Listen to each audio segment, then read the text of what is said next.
Absolutely. All right, well, I've got 1300 on my clock, so we will go ahead and get started. Welcome everyone who's on the line and those who may be listening asynchronously at a later time.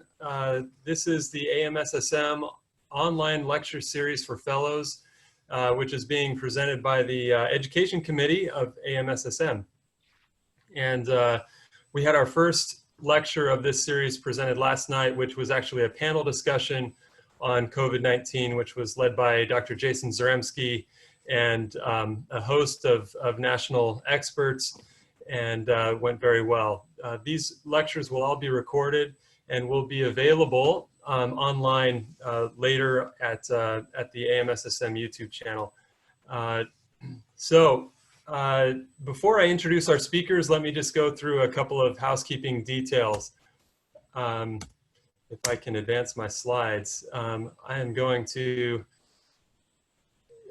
stop the share and okay, so I'm just gonna, you should be able to see me at this point on the Zoom camera, but these lectures are intended to be an adjunct to your individual programs, educational programming, and not to replace. So we have national level subject matter experts who we have selected to speak to you on these topics. And so these are really high level educational value resources for you. And, but it is not intended to give you everything you need to know for your CAQ exam. This is to assist you, and I think assist you it will. This is to provide you with direct access to AMSSM experts in a variety of formats that you can access at any time. This is a, let's see. As far as housekeeping, we would ask you to mute your device's microphone and submit your questions through the chat function if you would like to do so. The first talk will be 25 minutes, the second talk also 25 minutes, then we'll have a 10-minute period for Q&A at the end. And I will be moderating those questions and answers, and our speakers will be available during that time. And we'll see how things go, but perhaps some people might be able to stay on the line afterward.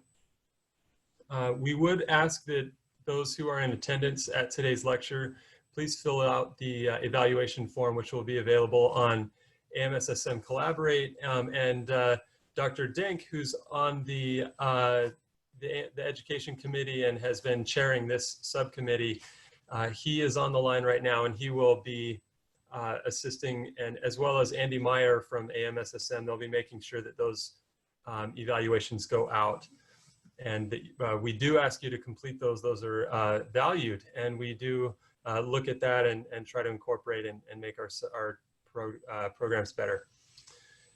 Without further ado, I'm just going to give a quick introduction for our speakers.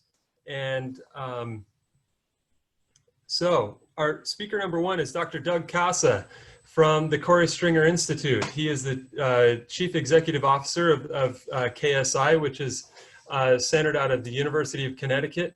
Doug is a good friend of mine. We've had the pleasure of working together. He was a great, boy, I can't even say help, but I mean, he was very huge, had a huge role in supporting myself and my team at Lackland Air Force Base in San Antonio as we updated and improved our capabilities at the entire San Antonio military presence to improve our capabilities for responding to heat stroke and heat illness. So personally, I've benefited greatly from his expertise, and so Doug brings a tremendous resume. It's not even really possible to do justice in a few minutes to his background, but quickly, he's published over 300 articles, multiple textbooks in the field of care of athletes. Most of you probably already know his name from that. He has also responded to personally over 300 cases of heat stroke. 325, I think, is the most recent count. and we will hear from him and that deep background of experience here shortly. I'm going to go ahead and introduce our second speaker as well, and that way after Doug's talk, we'll go right into Rob's talk. Dr. Rob O is active duty military. He's an Army Colonel 06 and is currently serving as the Chief of the Department of Family Medicine at the Madigan Army Medical Center in the Seattle area up in Tacoma, Washington. So Doug also brings a rich background. He's past president of the USAFP, the Air Force the Uniformed Services Academy of Family Practice, former residency director of family medicine, and has published over 30 academic scholarly articles in fields related to exertional rhabdo, exertional heat illness, and I know he has a lot of background, has treated a lot of rhabdo personally, I think in his time at Fort Benning, as well as multiple other Army installations. Rob and I both were trained together as fellows, so he was far senior to me. So but I had the pleasure of training along with him as a fellow and learning from him as well. So we will go ahead and kick off with Dr. Doug Casa. Doug, over to you. All right, I'm gonna see if I can share the screen. Excelente. All right, can you hear me right now? Excellent. All right, so 25 minutes, I'm gonna do the best I can. This is normally about a 3-hour talk. I'm not kidding. We usually do about a 2-hour talk and a 1-hour lab when I go to medical schools or athletic training programs. So I'm going to give you a kind of a bird's eye view of the key topics and some of the current concepts that are being discussed right now. As was mentioned before, I work at the Corey Stringer Institute. We have 80 people who work there. There's 60 volunteers and 20 staff. Work very close with issues for laborers, athletes, and warfighters. Just for any talk that I give, obviously I always mention the disclosures. Those are our 9 corporate partners at KSI. And I also get lots of, we have grants and royalties from different writings, and I serve as an expert witness on heat stroke cases. As was mentioned earlier, I head up the Corey Stringer Institute. He passed away, Corey, in the summer of 2001. I assisted his widow and his agent through the legal proceedings, and in 2009, Commissioner Goodell and his widow asked if we would host a lasting legacy for Corey, and we opened our doors April 23rd, 2010, and just celebrated our 10-year anniversary. When we're talking about hot weather, I'm focusing on heat stroke, keep in mind of some of the world events that are just crazy hot weather that we're talking about. So when you're watching some of these events on TV or working them as medical staff, the World Championships for track and field were just in Qatar and last September into October. They had the marathon. All the marathons took place at midnight, and the outdoor track was air conditioned. That's how brutal the conditions were, because you're dealing with like 115, 120 degrees. I served on a medical panel to help prepare them for that situation for the 2 years prior to that event. The World Cup last year in France was brutal. They broke their all-time record for heat in Paris. The Olympics will now be 2021 in Tokyo. I serve on an IOC committee. I'm trying to get the Tokyo Olympics ready for all their heat illness prevention and care. So very unique opportunity, because the country of Japan had never utilized rectal temperatures or cold water immersion or cool first, transport second for the care of heat stroke. So you're not just working this major sporting event with 20-something venues, you're now also trying to change the culture of care for a particular medical discipline. So this is just an example of some of the things I work with on a daily basis and the athletes we're trying to help. I'm going to give you just a little bit of a background of real life with some athletes that I know quite well. Gavin Class and Hunter Knighton are 2 athletes that we've treated extensively at the Corey Stringer Institute. They've come to see us every few months after they both succumbed to heat stroke. Gavin Class is a football player at Towson State University. And it highlights what I want to emphasize on this talk is that there's 4 key aspects to surviving heat stroke. 1 is recognizing it as heat stroke immediately. 2 is getting an accurate core body temperature with a rectal thermometer. 3 is utilizing the best cooling modality you have available to you, and preferably cold water immersion if it's in a controlled setting. And 4th is utilizing cool first, transport second. So in Gavin's case, as an example, they had number 1 and number 3 they got correct. They recognized it as heat stroke immediately, and they utilized cold water immersion within 3 minutes of collapse. The problem is they didn't use number 2 or number 4. So when the ambulance arrived 3 or 4 minutes later, they immediately took him out of the tub and sent him to the hospital. Well, 90 minutes later, he was still over 108 degrees. So he spent the next 2 years having 20 surgeries and a liver transplant and was very fortunate to survive. And he visited us 4 times over the course of the next 2 years as he was recovering from his condition. But it emphasizes the point that if he had just stayed in the immersion tub before transport and cool first, transport second was utilized, he would have had dinner with his teammates that night, most likely, or at worst, lunch with his teammates the next day. Survivability is 100% when heat stroke body temperatures are brought under 104 degrees within 30 minutes of collapse. And that's a data set of over 2,000 heat strokes. All right, so that all of your policies and procedures have to be set up to allow for immediate on-site cooling with an outstanding cooling modality. So very similar, Hunter Knighton, he had a 2-year recovery at University of Miami. I'm not going to go in depth with this one for time reasons. You're probably well aware of the Jordan McNair case. He had a heat stroke in May of 2018. He passed away in June of 2018, and this red document that you see here is a 100+ page report that was done by an independent organization that the University of Maryland hired. But this is a publicly accessible document that you can all see. We use it in our curriculum now for educational purposes. And it goes through all of the things that were done incorrectly at the University of Maryland, including not utilizing cold water immersion. And he had, it was 90-something minutes from his first time of struggle on the field to when he arrived at the hospital. And unfortunately, he was hyperthermic for an extended period of time. Also, and this is more related to the second talk that's going to happen today, but a reminder of what happens in collegiate and high school conditioning sessions and why we need to be very aware of what happens there. University of Houston had 12 women at a women's soccer practice, and they wanted to punish them for some behavior, and all 12 were hospitalized when they successfully implemented that punishment during the workout. But he was immediately fired, but it gives you an idea that their handbook actually included how to deliver punishment workouts at the University of Houston. So this is what we're up against.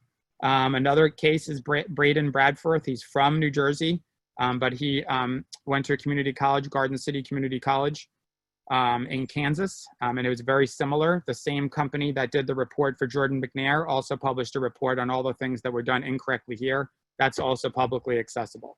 I think these are excellent resources to use in educational settings because the company, Rod Walters Companies, integrates best practices into looking at what they actually did on site. So we're talking about these conditioning sessions, which is relevant for the Braden Bradworth one and the Hunter Knighton one and Jordan McNair one, things like that. How do we prevent death in collegiate conditioning sessions? So we formed a work group back in 2012, and all 14 organizations endorsed the document, including AMSSM and NATA and ACSM and others. Problem was the only organization that was there that did not endorse the document was the NCAA. They did not have a chief medical officer at the time, and they had not been up to that point proactive with how to regulate collegiate conditioning sessions, where the preponderance of deaths were taking place for football. Basically every death was happening in conditioning sessions. So thankfully, just this past year, their new chief medical officer, NCAA, Dr. Hanline, did look back at that 2012 document and publish this particular document, which was endorsed by, as you can see, a long list of organizations there. This was published last year in the British Journal of Sports Medicine. So 7 years after we originally had released the document, the NCAA came around and endorsed those same recommendations. So it is another step forward, but it also shows some of the time gaps and efforts that required. So what are the things we focus on more broadly, just for a second, preventing sudden death in college and high school football? The 4 leading causes of death account for more than 90% of all the deaths. And the other 15 or 16 causes of death account for about 7%. So if you focus on cardiac, head injuries, sickling, and heat stroke, what we call the 4 H's, that accounts for a little over 90% of all deaths. And if you add in hyponatremia, that could be 5 H's and get you up to around 93 or 4% of all deaths. All right, so if you're going to have focus your energies and your resources, I would highly recommend putting a lot of your resources in those areas. You guys don't need reminding on these particular items, but when we work nationally to try to change health and safety policies for high school sport especially, AED accessibility is the key thing. We want it AED accessible within 1 to 2 minutes. Dr. Dresner's work has shown that in athletes, the survivability can be 90% if that happens. With heat stroke, I already mentioned the 4 steps to success. Immediate recognition, core body temperature, cold water immersion, cool first, transport second. Head injuries, it comes down to limiting contact time, proper tackling and blocking techniques, and then obviously recognizing a problem immediately if it presents itself. Sickle cell trait, the key is obviously on the PPE being aware of who has sickle cell trait so they can receive proper education and be aware of what signs and symptoms to look for so that when they first exhibit those, they can stop and not have it carry forward to be a catastrophic event. The key reminder of those 4 items and almost all the ones I've mentioned is that nearly all deaths in sport are preventable. And I know that seems maybe like a little far-fetched, but I'll give you an example. Heat stroke's 100% survivable, I mentioned. Cardiac can be 90% survivable. Exertional sickling can be completely preventable from the perspective of causing death if someone immediately stops when they're struggling. So those are just some of the examples. So carrying it forward for the high school population, in 2013, we released this document, Preventing Sudden Death in Secondary School Athletics. This has kind of been the roadmap for us for the last 7 years. It focuses on just 7 key items. So heat stroke, cardiac, head injuries, sickling, athletic training services, strength and conditioning sessions, and emergency action plans. So those 7 items we felt were kind of the key if we're going to get people with limited resources and time to really focus their energies would probably be the best use of our time. This document was endorsed by 14 organizations, including the NFHS, the governing body for high school sports in America, and AMSSM and NATA, and others. Here's a list of those. I mentioned that document because I want to bring forward some concepts from there. Just for time reasons, I'm going to go by those. This is a critical document. This came out 2 years ago.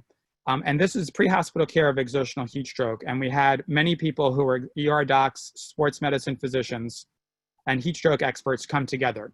Because the bottom line problem that we face in our country right now is that athletic trainers and team physicians know how to care for heat stroke. But when we hand off care to the EMS and EMT professionals and the emergency room physicians, there's often very, very different care and education that they receive for exertional heat stroke. So what we're trying to do with this document was bridge that gap. And one area we've had some great success with is last year, Connecticut became the first state in the country to mandate that if an EMS or EMT provider arrives at a high school where an athletic trainer is treating a person for heat stroke, that they're not allowed to transport the individual. They have to allow the cold water immersion to continue until they're at an appropriate temperature, and then they would be transported. Maryland just became the second state to move in this direction, and we know of about 8 other states right now who are working on this, because obviously if we're going to have cool first, transport second, we need to have a good connectivity between the athletic trainer on site and the EMS, EMT personnel who are going to be arriving. I'm not going to have time to get into this, but I wanted to make you aware of this document we published back in 2007 in Exercise and Sports Science Reviews, talking about kind of the biophysics of cold water immersion and talking about explaining why it's so much faster to cool someone with cold water immersion than other cooling modalities. And it's an extensive review article. I do give a little bit of a historical background in that article as well, and I don't have time to go through them all. We also published these 2 other historical papers that looked at heat stroke care through the last 2,000 years. And these are articles that I just thought you might find as interesting resources. I don't have time to go through all of them, but there is one quote I do want to share with you. I don't have time for all these, but I think it's fascinating. This last one, where is it here? Sorry, yeah, the last one. From the experience of several physicians, that particular quote, it talks about actually getting a rectal temperature. It says you can see thermometer in the rectum, and using cold water or ice water over the entire body, and for the ambulance to actually carry ice and to douse the person with ice water. That was 1895. So interesting that some of that knowledge, people are aware of that, and it's still taking some time to get that implemented across all levels. I show you this here, the Falmouth Road Race, to me, because I want to invite any physician who's on this Zoom call right now, that if in the future you want to get hands-on experience with heat stroke, you're invited to come. I'm inviting you to come. We usually have about 30 to 40 guests each year. We average 20 to 30 heat strokes every year at the Falmouth Road Race. It's a 12K race, which is 7 miles. It's run in August. It's not happening this year because of COVID. But they've had over 400 heat strokes that have arrived into the medical tent since the inception of the race in 1972 and have had 0 deaths of any person who's entered the medical tent. So if you ever want to get experience, because I often tell doctors and athletic trainers that the next heat stroke you see will often be the first heat stroke that you treat. So if you come to Falmouth, you'll get to see like 10 or 15 of them in the span of an hour or two. And it really increases people's confidence to deal with this condition. So feel free to reach out in the future. We have a dinner the night before to welcome all the guests, and then you can work medical staff with us. This is a book that we published a couple years ago. Goes in much more depth than I'm able to today in a 25-minute session, but just wanted to make you aware. This is the lab that I work at the University of Connecticut. It's 500 square foot heat lab that we do all of our research at. So I'm sticking with some key kind of figures for my brief time that I have today. But I mentioned to you before that we have to get someone's temperature down within 30 minutes. So this data that you see here was originally done by Dr. Hubbard back in 1977. And I published a paper in 2010 where we redrew a table that he had and made a figure out of it. He used a rat model because obviously we can't study humans who do not get care when they have heat stroke. In a controlled setting, but you can see that there's a precipitous drop in survivability in this animal model as the number of minutes over 105 degrees increases. Interestingly, the human model, which is the green line, has given us 100% survivability, so a little bit more robust integrity of the cells to withstand that higher temperature for that longer period of time. I think a nice take-home message in terms of a good quote is from Dr. Mosley from years ago that I first heard in 2003 in ACSM. The key determinant for an exertional heat stroke outcome is the time above a critical temperature, not the maximum temperature obtained. So I think that's really important. Is I've treated people who have had 112 body temperature when I first measured it, and many who have been 110 and 111s, and they've all survived. The key is that we minimize the number of minutes that they were hyperthermic.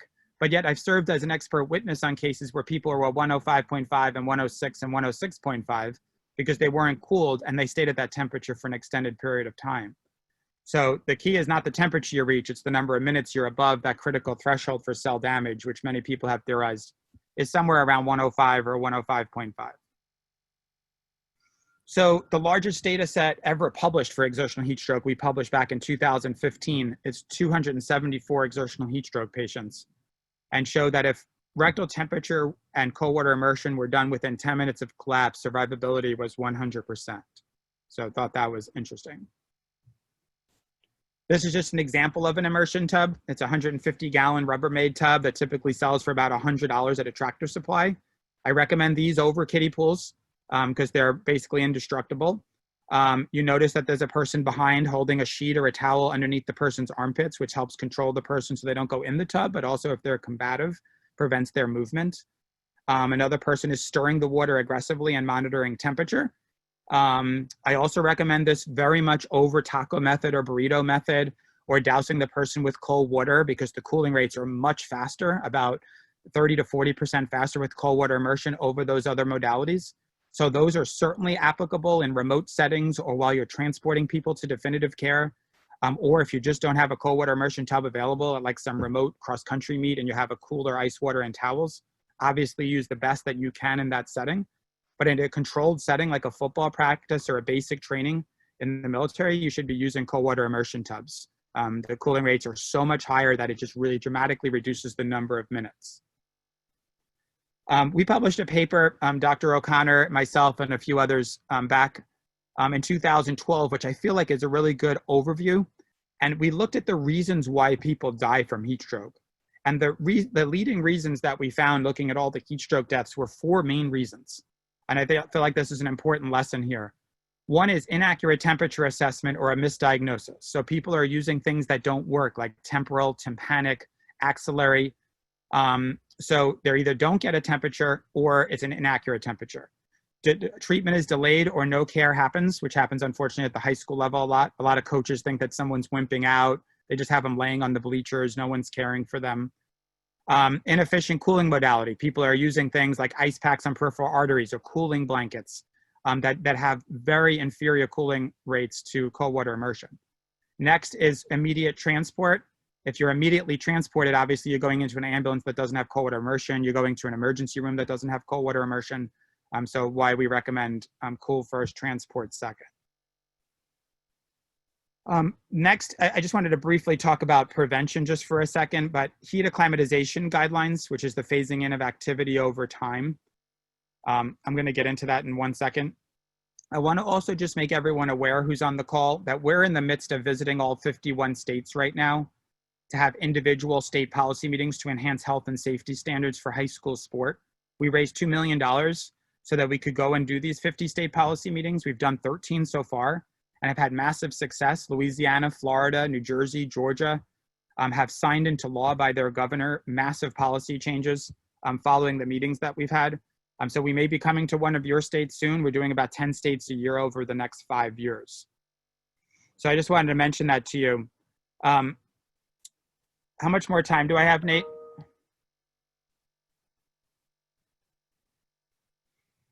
I had to unmute. Doug, we have 6 minutes. Okay, that's cool. Thank you. Yeah, so I don't have enough time to get in all these policies and why these emanated. 2 high school kids died in Georgia on August 2nd, 2011. That was a huge impetus for Georgia to make some massive changes, but also to collect the data that would be relevant for evidence-based changes. You're aware of the changes that happen with heat acclimatization over time. This is the NCA guidelines, so you don't need to be aware of specifics, but it's the phasing in of practices across time. This is an example of something that Georgia had used, phasing in single to double days, phasing in the amount of equipment. I do want to give you an idea of some of the evidence that's out there. Dr. Kerr at University of North Carolina showed a 60% reduction in heat illnesses if your state had adopted heat acclimatization guidelines, which I think is amazing because there's no cost to that. Dr. Scarnio showed if your state had EAP state mandates that your high school is more likely to have an emergency action plan specific to athletics. Dr. Cooper showed from the amazing data in Georgia that wet bulb globe temperature modifications reduced heat illnesses by as much as 80%. And Dr. Dresner showed that the survivability of athletes could be as high as 90% if the AED is applied within 1 to 2 minutes. So this is data to back up why we're pushing for these policy changes. So this is an example of the Georgia wet bulb globe temperature policies. All of these things are at the KSI website at ksi.uconn.edu. Massive amount of resources. It's me more trying to show you what's out there right now in the brief amount of time that we have. This is to remind you of the 4 things I mentioned. Recognize it as heat stroke quickly. Obviously rule out cardiac, but if someone collapses during intense exercise in the heat, we need to be thinking about heat stroke. We need to be using rectal temperatures. We need to get that temperature to diagnose the heat stroke, but also to use that to implement the cool first, transport second, because we have no idea when to stop the cooling if we don't have a rectal thermistor placed, all right? So there's a lot of misnomers out there. Dry skin is not associated at all with exertional heat stroke. It has nothing to do with it. It's horrible education that has passed through the years. I've treated 325 heat strokes and they've all had copiously wet skin when I've been treating them. So dry skin has more evolved from the classic heat stroke literature. But this is just one example of many, many false pieces of information that have been perpetuated forward. I do want to mention really quickly in my last few minutes about temperature assessment, because people are always trying to use other temperature devices besides for rectal temperature. And I do think someday we will have a wearable technology that will allow us to do that, but we're years away from that right now. So we've published many studies that looked at the validity of different temperature devices. And the bottom line is that this is temporal temperature as an example, and rectal temperature is up top. Temporal is tracking skin temperature, rectal temperature tracking core temperature. So not a good device. This is just an example of the temporal data we had. This is temporal data that Dr. Roberts, an AMSSM member, had collected at the Twin Cities Marathon, showing that it could be as upwards of 6, 7, 8 degrees away. Popular Science named these temporal sensors inside helmets as the scientific advancement of the year in 2008. Too bad that there was no validity for it and it does not work. When we're defining heat stroke, remember the 2 key diagnostic criteria for heat stroke that differentiated from other conditions is extreme hyperthermia at the time of collapse and some kind of CNS dysfunction, although you might have a lucid interval if you are first with them. But if someone's a little bit out of sorts, not acting their normal self, I really would suspect heat stroke if they've collapsed during intense exercise in the heat, and you'd be able to rule out other things. So when we're talking about the temperature issues, the only really logistically feasible and valid one right now is rectal temperature. And I mentioned that on purpose. I don't have time for these right now. But this study came out a couple years ago showing that tympanic temperatures tracked rectal temperatures. But the problem is they didn't get people's temperatures over 101.5, and it was in a thermal neutral environment. And then the following year, this study came out, said also the tympanic temperature could work. And again, they didn't get people over 102, and it wasn't above like 80 degrees, the environment. So last year at Falmouth Road Race, what we did was all the heat stroke victims that came in, we did a tympanic temperature at the same exact moment that we were measuring their rectal temperature. And this is the data here. The Celsius temperature averaged about 2 degrees Celsius difference. So to put it in perspective, the Fahrenheit was about 106.5 versus 102.5. So you could imagine the misclassification of a medical condition if someone's using tympanic. The problem is there was no correlation. So you couldn't just use a factor of adding it on some temperature. We have many algorithms at our website if you wanted to, have a system-wide algorithm. Dr. O'Connor also has an amazing series of algorithms that we use at the Marine Corps Marathon. So I don't have time to get into this very interesting Curry response thing that I was going to mention. This is an example of different cooling rates. So this is 108 down to 102. The ones to the right of the red line are cold water immersion. All the way on the right side is an example of the coldest water, the whole body in, and aggressively circulating the water. The cooling rates could be up to 0.35 degrees Celsius per minute. And even in just average cold water immersion conditions, it could be 0.25 degrees Celsius per minute. To give you an example, burrito taco method or dousing with cold water is about 0.15. So you're giving up a certain 30 to 40% of cooling when you're not using cold water immersion. So as an example, we published a few papers with TARP-assisted cooling. Sorry that I'm going through these quickly, a couple of these. This is an example of 3 common cooling modalities. The black is cold water immersion. The white is rotating cold wet towels over the entire skin surface area, which still can be quite effective. And then the shaded area is ice bags on the peripheral arteries, which basically is a waste of ice in a bag because it takes an extremely long time to cool somebody. I'm going to end it on this particular slide right here. And sorry if I went over by a minute or two, Nate. This is the program I mentioned to you earlier, Team Up for Sport Safety, working with the NHCA and the NFL and many other organizations to visit all 50 states and the District of Columbia to get the key 20 to 30 people together to work very hard to enhance health and safety policies for high school sport. So if you're a team physician in your state, you want to get involved with your state's policy meeting. We still have 37 states or 8 states to go. We'd love to have you involved. And again, I just want to remind you to visit the KSI website if you want more information, or if your medical facility, hospital, center, state, or whatever would like to have a KSI give a presentation, we can do what I did, over a couple hour stretch with Q&As after to have a much deeper dive. Thank you very much.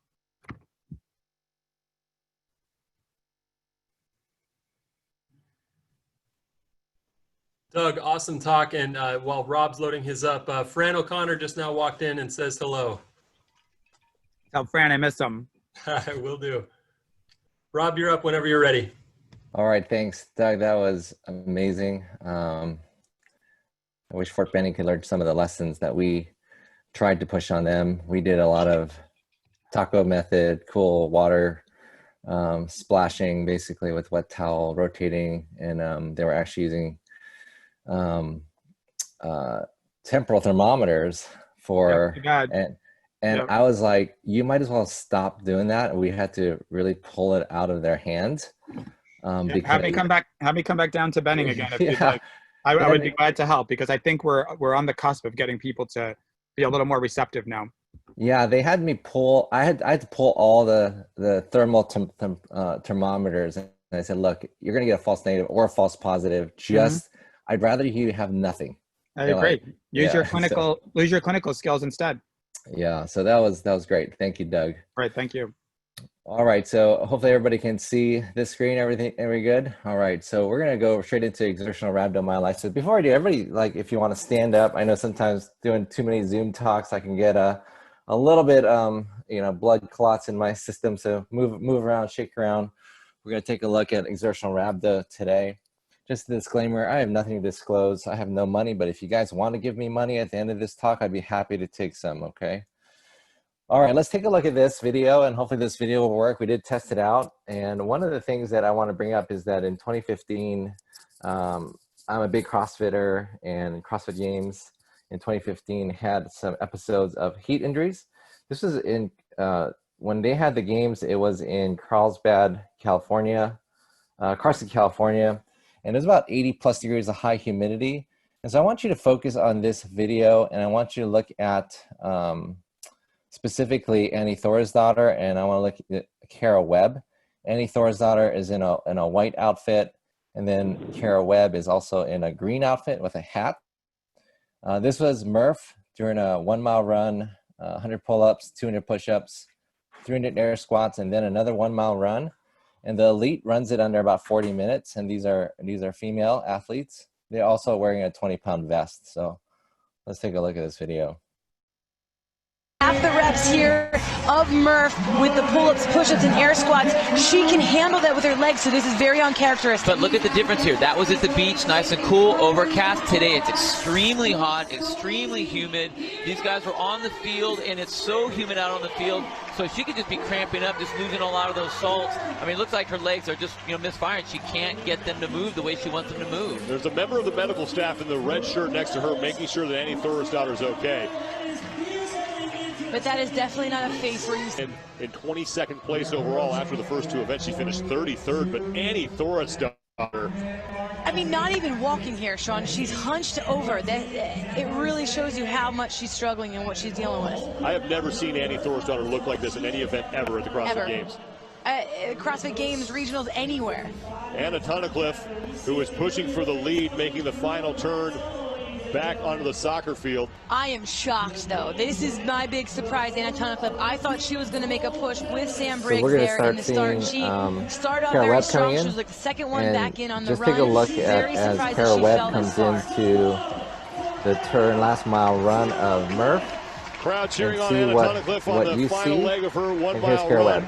On the right is Kara Webb, who came into the overall lead, and she looks miserable right now. She looks out of it. She really does. Kara Webb just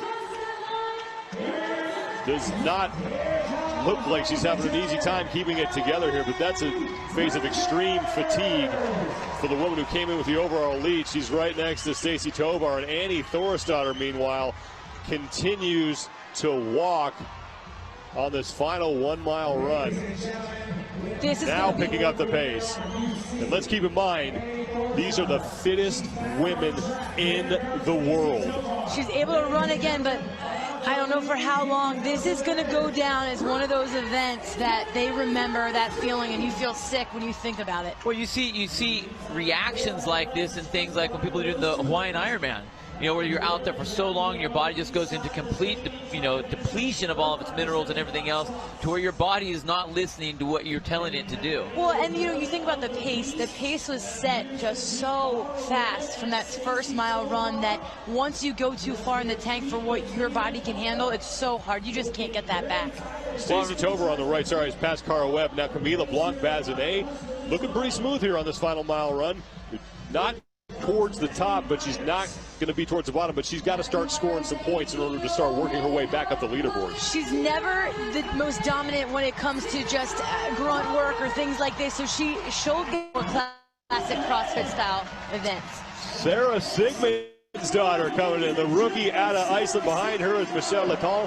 Michelle Laton looking behind her to see if anyone's trying to chase her down, but Sarah Sigmund's daughter is going to get herself across the finish line. She came this is the final stretch of Kara Webb pulling in. I was able to talk to one of her coaches, and he said the only thing she lacks pull in at the last stretch here. She is a true rookie in that sense, but man, when you look at her capacity and her ability physically, look at the way she just trotted across that finish line. When you see veteran athletes and the abilities that we know in Annie Thor's daughter, Cara Webb, you just see what they look like.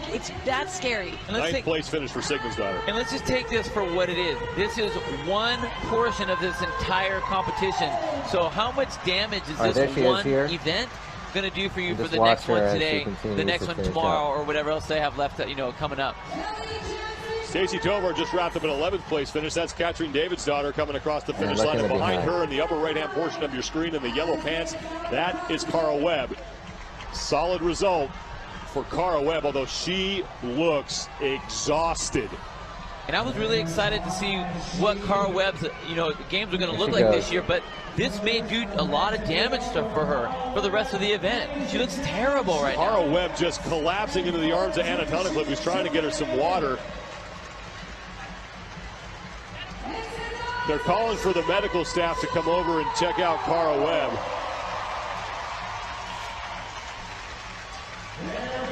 Tunnicliffe and E.C. Sinkowski trying to get the best off of her. That's China Cho. All right. Okay. So lots of things that's going on there. And this is the learning objectives. But what you saw was a little bit of two different stories. And bottom line, I really think that Annie Thor's daughter started to have some exertional rhabdo. She did not finish the CrossFit Games. She couldn't complete it. Cara Webb was really interesting, is that she actually competed an hour and a half later, did a snatch ladder, and she finished 5th in the CrossFit Games. So hopefully they treated her right. She probably had a heat stroke at that time. Doug's probably like cringing in the background saying that, where is the tub? I'm not sure where the tub was at the CrossFit Games. So, all right, let's go over some cases. I think the important thing is to just go over highlight some cases. And I want to differentiate a few things from exertional rhabdo and heat illnesses, which often come together, but sometimes you're just not sure if it's related or not. And so let's take a look at this case. This is an amalgam of cases that I've seen in the military. I've seen cases all over, from Hawaii through Fort Benning, through even in Tacoma, Washington. Exertional rhabdo will happen, and you're going to see it, and you want to be able to recognize it. So this is a 21-year-old active duty Black service member who had 2 days ago with a tough workout, now had some lat pain and some quad pain. His workout consisted of 20 pull-ups, 30 push-ups, 40 sit-ups, and 50 air squats, and did it for 5 rounds. He was smoked, but he kept pushing since he was overweight. He did a workout a couple days prior, and it was a 5-mile run, 100 sit-ups, and 100 push-ups. He was on no medications or supplements. He has no significant past medical history or past surgical history. So this is a classic case of rhabdo, and this is a case that you should immediately recognize. And this is with persistent pain and muscle pain, with or without Coca-Cola or dark brown urine. You also have to have some laboratory evidence of muscle breakdown, whether it's a UA with blood but no RBCs, suggesting myoglobinuria, or a CK greater than 5 times the upper limits of normal. So those are the two things. You must have some significant muscle pain, and you have to present to somebody saying that, hey, I hurt, and then you're going to have to get the laboratory diagnosis. The key to understanding and recognizing rhabdomyolysis is the exercise history. This is critical. And we talk about the 3 T's: too much exercise, too fast, they went too fast and too hard, and then too soon. They didn't give enough time to recover. So too much, too fast, too soon. Add in some eccentric exercises, that is muscle contraction through lengthening that muscle, such as an air squat, such as bicep negatives, anything that you can think of negatives. Now you're going to have a recipe for rhabdomyolysis. And the interesting thing is that we should not link this with heat injury. A lot of times when we see heat illnesses and heat injury, we get exertional rhabdo as a corollary with labs, but the question is it the primary issue or the secondary issue? And I argue it's probably a secondary issue from the heat and heat stroke, that the muscle is just an end organ that got damaged. And we see probably a little bit of lower types of a peak of CK, and we see a different look at the muscle pain, and they tend to be a little bit more mild. So we're looking at some research data that we're going to hopefully be publishing soon. We're going to do the largest case series of exertional rhabdo, about 300 cases in the United States military over a course of 3 to 4 years. and we differentiate between heat and non-heat. And so hopefully we'll get to share that soon. One of the things that I really want to talk about is kind of like, what do you do for this rhabdo once you diagnose it? All right. And so hopefully the AMSSM people can put the poll up. Excellent. So go for the poll.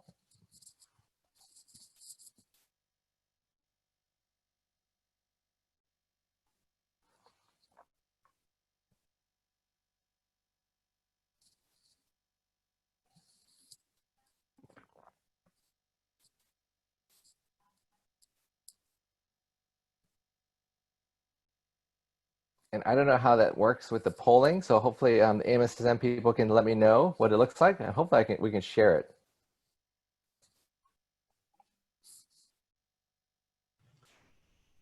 Andy, are you able to see the poll results? Yes, right now we've got about 60% completion. We can leave it open for a few more seconds. Oh, let's leave it open for a few more seconds. I want you guys to participate. Take a guess. It's anonymous. We won't tell your fellowship program directors at all. Trust me, I think.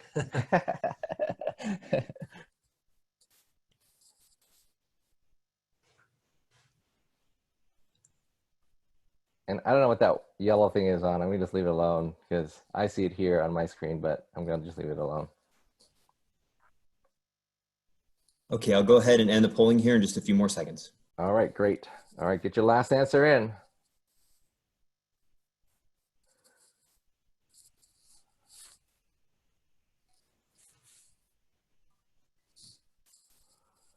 All right, great. So all over the map, that's great. But 83% said it should be under 10,000. So this is where we're going to look at some data, and 83% of you are not correct. And I would say that the 5% of you who chose 18,000 is correct. And we're going to just explain that a little bit more. And there's a lot of data regarding this and why we think this is the case. But to whether you admit or not, it's very, the research is very little. There's not a lot of research in exertional rhabdo. We see case reports, and that's about it. And we're going to publish hopefully the largest case series in a prospective, in a retrospective chart review of rhabdo. But bottom line, one of the bigger articles that we saw was Kinney et al. And he did some basic training recruit studies and said that up to 25 times upper limits of normal, which could be 25,000 or 50 times, can be normal. These are people just going crazy and exerting themselves and breaking down muscles, but they're not having exertional rhabdo. So the best literature that we say, and to be safe, is that if you have a CK under 20,000, there's no high-risk markers. And it's really critical to understand the high-risk markers. Then you can consider outpatient management. And over 20,000, you should consider inpatient. Now, there are some experts like Randy Eichner who believe that over 50 is probably pretty safe. There's some people who think that exertional rhabdo may not be a life-threatening issue as long as it's recognized early and treated correctly, and that we could always do it as an outpatient. But to be safe, let's stick with less than 20,000 with no high-risk factors. The high-risk markers specifically is this potential compartment syndrome. Acute kidney injury, if you have some creatinine elevations, if you have some myoglobinuria, if the metabolic abnormalities, and specifically looking at the sickle cell trait. If you know that this is a sickle cell trait, then I would be very concerned if you're treating them as an outpatient. And the final thing is, if you have limited patient follow-up, then it may be simpler or easier to admit them. And it's a little easier in our area when there's active duty service members, and you can kind of tell them that you're going to have to come in the hospital, but it may be different for where you are. If you're working on teams, you're going to be able to do that, but you're going to have to fight with your trainers and coaches with that. This is the guidelines that we use. We just updated with Nate Nye and Fran O'Connor. So I want you to spend some time to look at this, and we're going to go through some exercise. This is the Kinney article that we discussed, that there's a wide range of CKs treated as an outpatient, and that upper limits of normal maybe up to 25 times. We're not going to really go into the management as an outpatient, but really is to increase hydration to renoprotect your kidneys, okay? So this is where you get involved. I want you to take that Zoom time of yours And your task in the next 60 seconds is to take your Google Millennial Skills and find and search for Warrior Heat HPRC. You can use Google, you can use whatever search engine you like. I recommend Google, and search for Warrior Heat HPRC. And I'm going to give you 45 seconds now, and you're going to search for this. And once you find this, you're going to scroll down to the clinical practice guidelines for exertional rhabdomyolysis. Once you find it, I want you to either download it or bookmark it. Okay, so either way is fine, but I want you to give you tools that you could go back to after this talk when you see somebody with potentially exertional rhabdo and you have questions on outpatient, inpatient, what are high risk factors, and what to do when you have that patient sitting in front of you. Okay, so I'll give you another 15 seconds. And that's probably like an eternity for millennials, right? They love the computer, I'm sure. All right, so hopefully you've gotten all this. You might have to scroll down a little bit, and I want you to get that clinical practice guidelines, and this was just updated by O'Connor et al. And thank you, Nate, for doing another. We have another article hopefully being published in CMSR about this clinical practice guidelines for exertional rhabdo. All right, case 2. This is a case of Murph. This is a fun case. As you know, I love to do Murph every Memorial Day. I don't wear the vest. It's too much for me. And I just take it easy and just try to get it done and to memorialize why we celebrate Memorial Day, which is our fallen service members. And so this is the Murph. For those of you who've done it, be careful, okay? Try to practice first.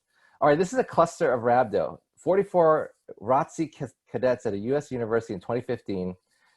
O'Connor, Raleigh et al. Published these case series, and this was done in 2015. So this was a mandatory exercise test: 1 mile run, 100 pull-ups, 200 push-ups, 300 air squats. You can partition the pull-ups, push-ups, and air squats anytime, any way you want to, and then a final 1 mile run. 24 hours and 72 hours after this testing period, 11 developed exertional rhabdo and were hospitalized. So it's a sad case of this Murph leading into rhabdo. And the question is why? And you may say, well, they did Murph, right? That's why. Well, maybe not. So let's take a look.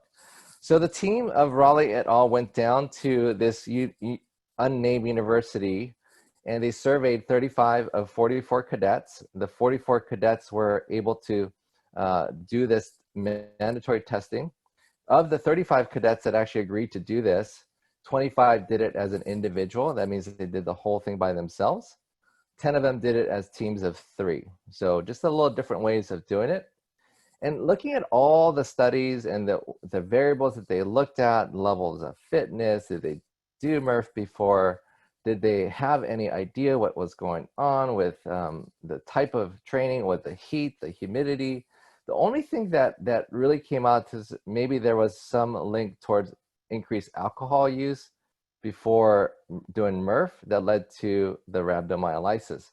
But really there wasn't any clear difference between those who had rhabdo versus those who developed rhabdo. So the question to everybody is, what is going on? And some of these individuals are highly fit, highly trained. They've actually done Murph before. And this was the things that this is the first time they actually got rhabdo from Murph.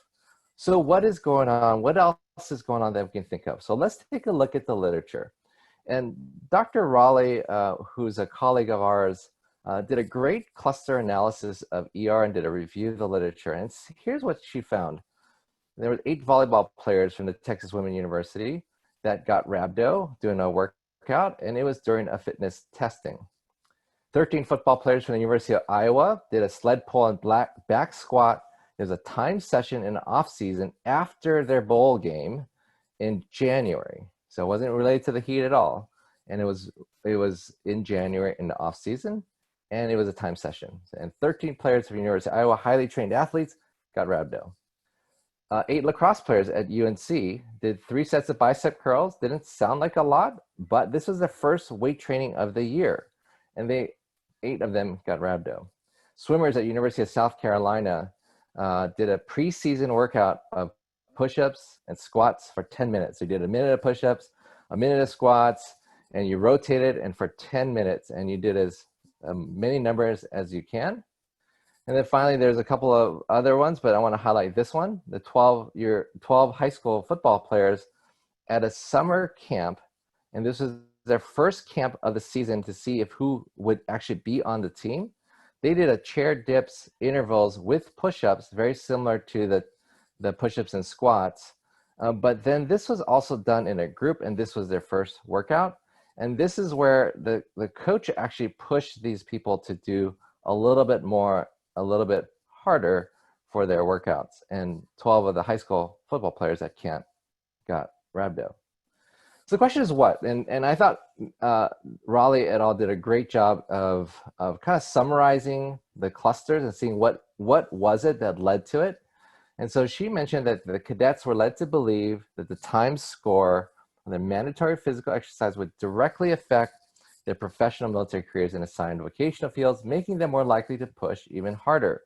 And so that's interesting, right? And so these are people who have done this test before, but now there's something that is unique to this, that this is mandatory, number one, and number two is a time testing that may affect their careers. All right, so keep that in mind.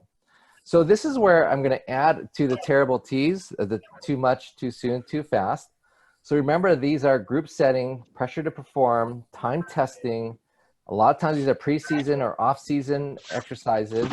There's also some individual factors, training load, and if they're competitive or not, right? If you're super competitive and want to win that prize, you're going to push yourself harder, especially if it's something to do with your career, or you're going to win a prize, or etc. Okay, so here it is. Too much, right? Too much exercise. You're too fast. You've gone too fast and too hard. Too soon. You didn't give your body enough time to recover. And then another one, the time test. And I think this is a critical part. And at Fort Benning, what we're seeing at Columbus, Georgia, in the middle of August with the Ranger training and Special Forces training and airborne schools, they're pushing themselves because they want to be a Ranger. And so when do we see these heat strokes and when do we see these exertional illnesses is when these time tests occurs. And it could be a 2-mile run, it could be a 5-mile run, it just has to be a time test, and they tend to fall out. And then finally, just like Doug Casa mentioned in the past about the punishment thing, the tyrannical trainer or tyrannical training, right? And so if those two things are added to this, now you've got a recipe for disaster. All right, so final case in the last few minutes. And this is the culmination of these cases. And I want to talk about this 19-year-old football player. This is a black male running 5 timed 300-meter intervals in preseason conditioning tests. So look at all the red flags that we have, okay? Running 5 timed 300-meter intervals in preseason tests for college football. This is probably something to get on the team, and they're going to have to run 5 times of 300 meters. And it didn't say what length of recovery you're going to get, but they ran 5 of them. The ambient temperature is about 100 degrees. And this guy struggles in the last 50 miles of the 5th sprint test, collapses, unable to stand, cramps and profuse sweating, fully conscious. So they did some absolutely what they were trained to do, cool towels. They started with oral fluids. And then what happened? He's still unable to stand, taken to athletic training room via stretcher. EMS arrived, the fluids started, and EMS transported to the hospital 1 hour after collapse. This is the vitals that they got in the truck. And here he is a pretty big guy as a football player, obviously. 6'6", 358, 147 or 80, heart rate's 110, respiratory rate's 20. And they did a rectal temp, and it was 99 degrees Fahrenheit. So what's going on? Well, look at his past medical history. He has a past medical history of asthma. He has a past medical history of sickle cell trait. No prior heat injury, no history of muscle disorders, nothing else except those 2. So he's unable to lift his arms, lift his foot, his leg. He's in extreme pain. His abdomen is tender but did not have rebound. He was admitted to the hospital. I want you to take a look at the CK initially, 561. That is not considered exertional rhabdo at this time. But remember, CK is delayed. And so look at day 2. His CK marker is 468,000. His creatinine is 1.9. His creatinine on day 2 went to 4.8. They had to give him dialysis to keep his BUN under 100 and K under 6.0. After 17 days of alternating dialysis, he finally gets discharged. He was not able to complete the football program, and I think this person went into another Div 1 school and finished his career as a football player. This is ECAS, exertional collapse associated with sickle cell trait, and this is what is going to kill people. And this is, if you don't recognize this early, you can have tragedy on your hands. As you know, sickle cell trait is common, 8% in blacks. They actually universally screened in NCAA in 2010. The US Navy started screening universally, US Air Force, but not the Army. And I know Dr. O'Connor has a lot of articles about this. So this is pretty controversial, whether you screen or not. Division I football players, looking at Harmon et al. In BJSM 2012, they found that sickle cell trait conferred 37 times higher rates of sudden death versus athletes without sickle cell trait. So there's something there. Then, interesting, in 2016, a U.S. Army study done by Nelson et al. This was published with U.S. Army data, and looking in the New England Journal basically showed that sickle cell trait conferred no increased risk of sudden death, but they did show an increased risk of exertional rhabdo. So what does this mean? How do you take this together? Maybe the increased death is coming from this exertional rhabdo that we're looking at. And is it the exertional collapse associated with the sickle cell trait that's really causing the sudden death? And like Doug Casa said, I think this can be recognized early and treated early so we don't have these tragedies. So here's the second question of the poll, and then we're going to close it out.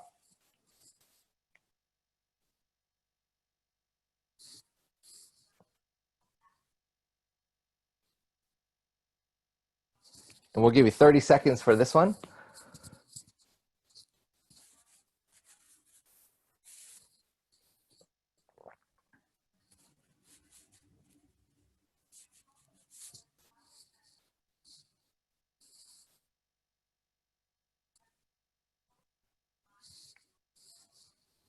All right, Andy, how are we doing with the number of people pondering the questions?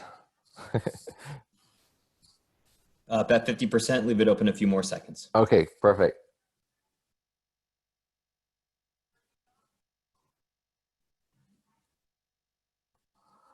Awesome, you guys got this on the nail, right?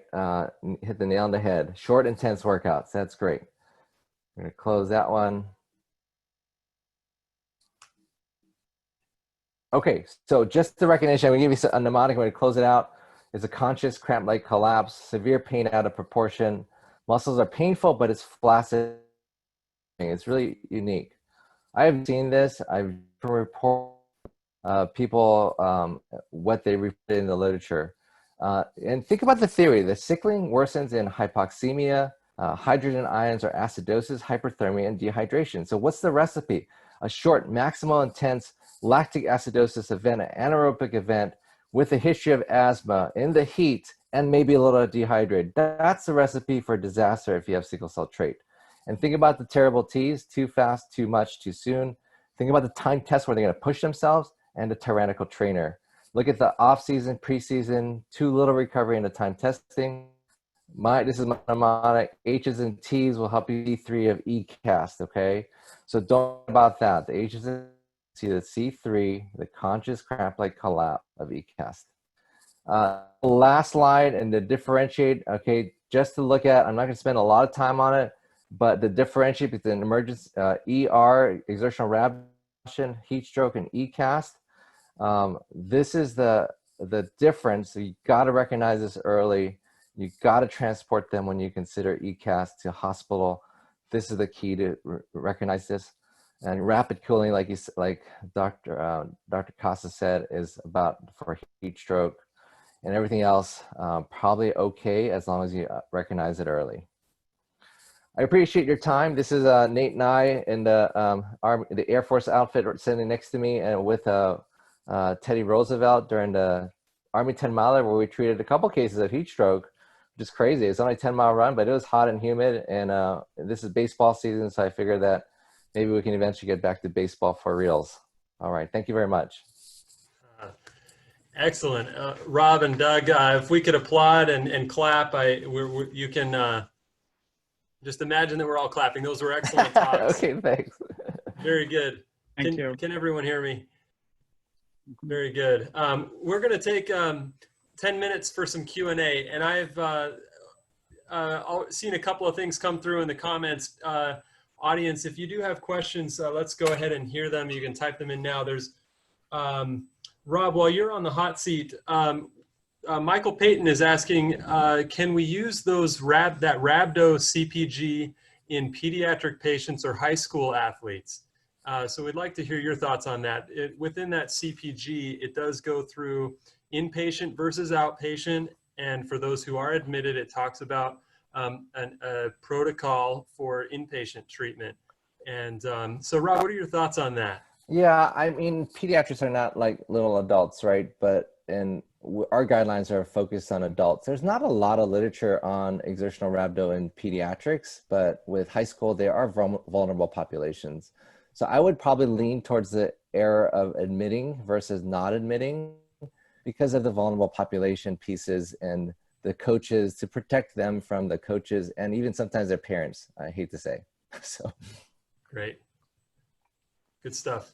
Yeah. Doug, I'm gonna shift to you. I have some questions that I'm would like to have you address for our audience. Not that they've been asked, but I'd like for our audience to hear you talk about what complications could or would not be expected during cold water immersion procedure for somebody experiencing exertional heat stroke. It's a great question. Obviously, didn't have enough time to do a deep dive on all the items like this. Yeah. One of the big things that people should be aware of is combative behavior. About 10 or 15% of patients will have behavior that makes it a little more difficult to apply the treatment. So you have to make sure you have enough medical providers. So that combative behavior could be punching, swinging, biting, grabbing. It could really be anything, resisting care. And you have to be able to overcome the patient, obviously, because you still have to get their temperature down, regardless of what their behavior is. So that's something to keep in mind. Another thing is obviously the potential of overcooling someone, or what we call hypothermic overshoot. If you're tracking someone's temperature perpetually with a thermistor, it doesn't happen as often, but it'll still happen. So if you take someone out of like in the 103 range, someone is still going to be dropping, quickly after because the skin temperature is so cold. I also have coined a term called the transient paralysis of the hypothalamus. And it's just a kind of a way of looking at the person's thermoregulatory function is kind of temporarily paralyzed. So they're not really thermoregulating well at this point. So we had one of the ladies I treated who was 111, she ended up going down to 89 and we took her out at 103. One of the guys who was a 110 start, he went down to 86 once in my career. And they was also removed at 103. But we obviously immediately warmed them back up. We dealt with the initial crisis of the heat stroke and then had to deal with the secondary crisis. Now keep in mind, of the 325 I've dealt with, I've only had maybe 5 that have gone under, say, 94 degrees. But you still have to be ready for that potential outcome. Can I have, excellent, thank you, Doug. Have you ever had to pull out the AED during cooling? And have you had any arrhythmias? Paramedics often ask me, are we going to have them induce them into an arrhythmia by cooling them so fast? So one case, that's a great question again. So it's interesting, if you do a deep dive in actually the military literature, and I don't know if it's still to this day, but for a very long time, they recommended not using cold water immersion if the person was over 40 years old. That was actually in your literature for your protocols. And the reason was, I think people had thought, the heart might not be able to handle that cold water if you put an older person in. That's just really not the case. If you have an otherwise healthy individual who's only dealing acutely, with that stress of the heat stroke, people can handle the cold water immersion. I'm not recommending like cold water immersion for a classic heat stroke victim of a 95-year-old woman who comes into a hospital, right? And putting that person in a cold water immersion tub. There might be other modalities you might want to utilize there. But an exertional heat stroke. So yes, one case of a person, a man in his mid-60s who running a marathon, had a heat stroke, was in the cold water immersion tub, and then went into cardiac arrest.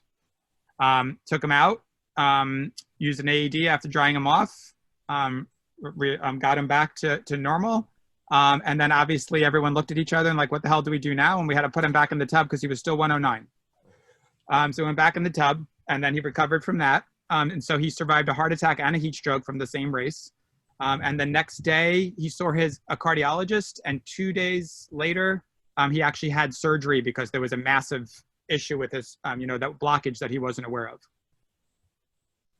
I love that story. I thank you for retelling it. It's impressive to me that out of 325 heat strokes, and it was a guy who was basically ready to have a heart attack anyway. Yeah, he had the heart attack at the right spot, right? That he had an AED within 30 seconds. Yeah. If you're gonna have a heart attack, you want to have it with medical care around. And keep in mind, it's 325 I've treated, but that's the only one I know of in the 2,400 cases that I've actually studied from all the military and athletic heat strokes. Interesting. 1 out of 2,400, in fact. Yeah, and I've frequently heard concerns from paramedics that, that this is dangerous, what we're doing, but it's really not. Yeah, I mean, the reality is, Nate, if you took, you went to a University of Florida football game and took all 80,000 people in the stands and put them in a cold water immersion bath, everyone would be totally fine if they're, otherwise healthy. The cold water immersion is not going to do anything to the human. I'm not talking about, again, if someone has massive comorbidities and they're, really old, it could be a different story. But an otherwise healthy athlete who is dealing with the acute issue of a heat stroke, it's certainly obviously what we recommend. Absolutely. Excellent. So I see a question from the audience. What is the ideal temperature at which you remove the patient from cold water immersion to prevent hypothermic overshoot? I think you already addressed that, but I'll let you field that, Doug. Yeah, a lot of the literature out there has said 102. I've gravitated in the last 5 years to 103. Just because there's so much cooling that happens so fast after. They'll be down to 101 within 7-8 minutes after you take them out. So that I've had better success with less aftercare from hypothermic overshoot. Excellent. Thank you. Rob, I'm going to shift it over to you. A question for you. Return to play protocols after rhabdo and heat illness. So Robert Martin, appreciate the question. Seen several athletes who've had these things working outdoors in Florida. He has his own program, but if you'd like a reference, and maybe you could just talk about, return to play after rhabdo and heat illness. Yeah, great. First of all, Doug, put me in a tub if I go down, okay? So from there for you. The AD might be necessary, but please put me in the tub. So, yeah, great question. The military does it a little bit differently. We're a little bit more conservative on the return to play. Doug Casa can talk a little bit about return to play. They sometimes go back the next day and go recover, but in the military, we get them off 2 weeks, get them CNS function normal. We all make sure that they're relatively normal before we get them back, especially in the heat, and there's different protocols for the heat. Regarding the rhabdo, in the military, we basically let them do nothing. We have a breathe at your own pace profile, basically tell them to do nothing and no activity for about a week until their CK gets back to under 1,000. Once they come back to under 1,000, then we kind of slowly increase their light activity. And sometimes for these warfighters, you have to tell them, don't do anything, and they'll do something, right? And so a little bit of activity, and then in about 2 weeks, if they're feeling normal and all their markers have gone down to normal, we let them go back to a slow, graduated return to play. And that's, based on the things that we've done in the past in the military. There's not a lot of prospective studies looking at when to best return to play, but that's how we use it in the military. For the reference, there's a great reference on the CPG that I just sent.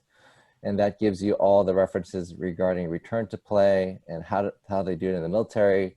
And also when they don't recover, right? When the CK levels are above 1,000 in a couple of weeks, and what to do at that point when you suspect maybe a muscle myopathy or muscle disorders.